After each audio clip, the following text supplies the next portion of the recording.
Hello everyone, buenos dias. My name is Miss Laura, Miss Laura, and I am part of the Monroe Elementary team with the YMCA. So I am happy to be here with you guys. And we are going to read today Little Red Riding by Joanne Halloum and pictures by Melissa Sweet. So already I could tell it's going to be about a little red pencil.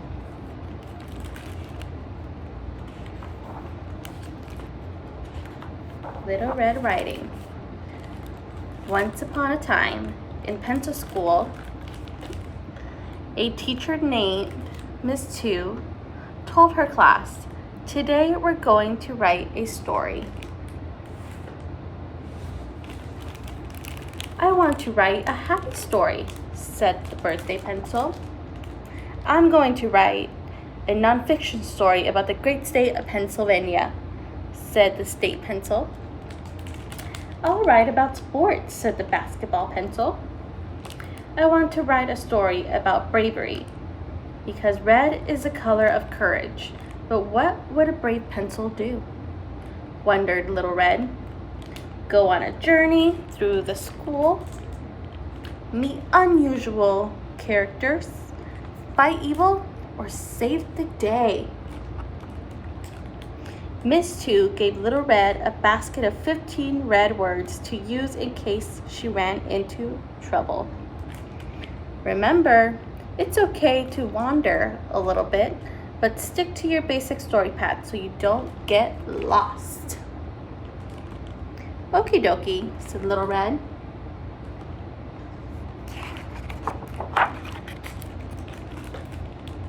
Little Red opened her notebook and began. Once there was a brave red pencil who went on a journey. As she walked along, "Walking is boring," decided Little Red. She wanted her story to be exciting. She went to the gym and was quickly drawn into action. Here we could see some of her friends twisting, jumping, throwing, catching. She bounced. She boogied. Then she cartwheeled right off the page and into, let's see where she goes, a deep, dark, descriptive forest. Watch out for adjectives on the path.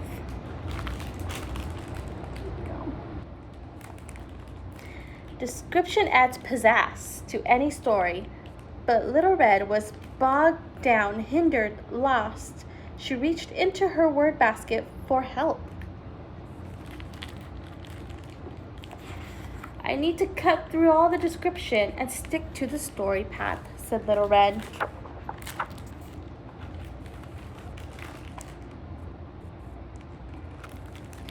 "Need help sticking to your story path?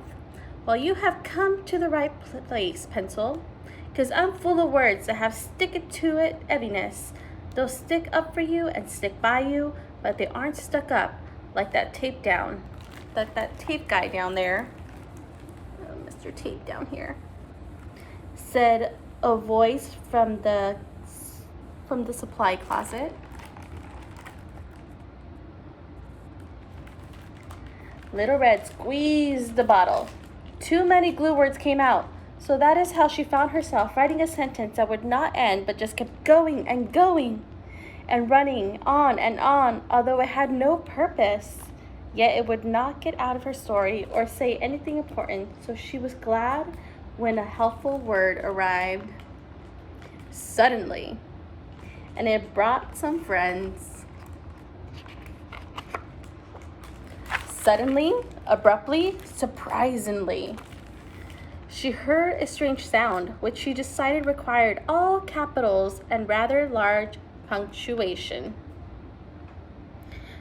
Grrr. It was the middle of her story, where something exciting should happen, and it did. That growly sound chased her. Grrr.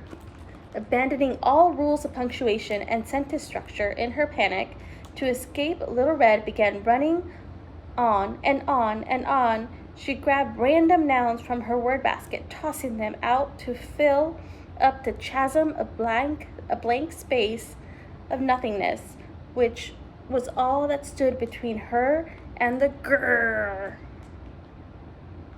Then hooray! Finally at last, the page was full and she could leave the horrid sound behind.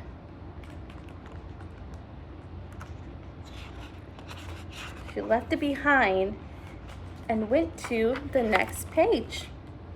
But as the page turned, Little Red couldn't help noticing a long, tangly tail disappear around the corner. Wait, that tail is up to no good. A truly brave pencil would follow it to find out, she thought. She's gonna go investigate. She decided to tail that tail and wound up tailing it around the entire page of her story. Eventually, it led her all the way to the next page and went into the principal's office. Principal Growley's office. Oh, nope, Principal Granny's office. Little Red knocked on the door. "Come in," said a growly voice. "Greetings, little pencil. Great to see you," said Principal Granny. Little Red was suspicious. "I like to report hearing a growly voice, and you know what? It sounds kind of like yours," said Little Red. "The better to be heard on the school intercom," said Principal Granny. "I'd also like to report that I saw a long tangly tail. I can't help noticing you have a tangly tail too," said Little Red. "The better to get charged up for my school duties when my batteries are running low," said Principal Granny. "I'd also like to report I just noticed what big sharp teeth you have," said Little Red. "The better to chomp little pencils like you and grind them up," said Principal Granny, who in reality was, the Wolf 3000, the grumpiest, growliest, grindiest pencil sharpener ever made. Just as the Wolf 3000 began to chase Little Red, in walked Mr. Woodcutter, the janitor. "Who made this mess?" said Mr. Woodcutter. "Help!" cried Little Red. "I think the Wolf 3000 has sharpened Principal Granny to smithereens."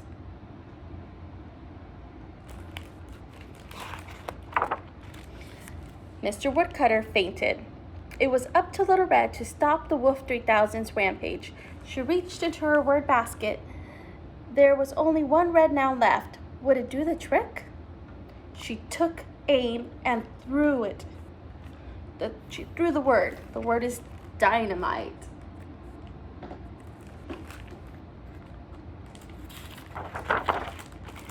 Kaboom!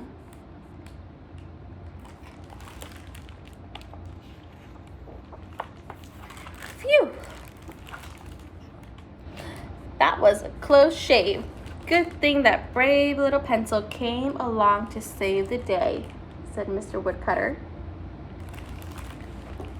Luckily, Principal Granny was all right, though her life had been somewhat shortened by the experience with the Wolf 3000.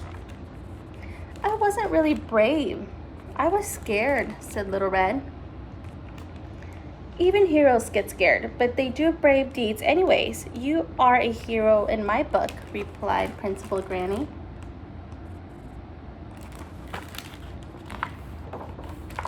Little Red zoomed back into her classroom just in time to hear the other pencils share the stories they had written.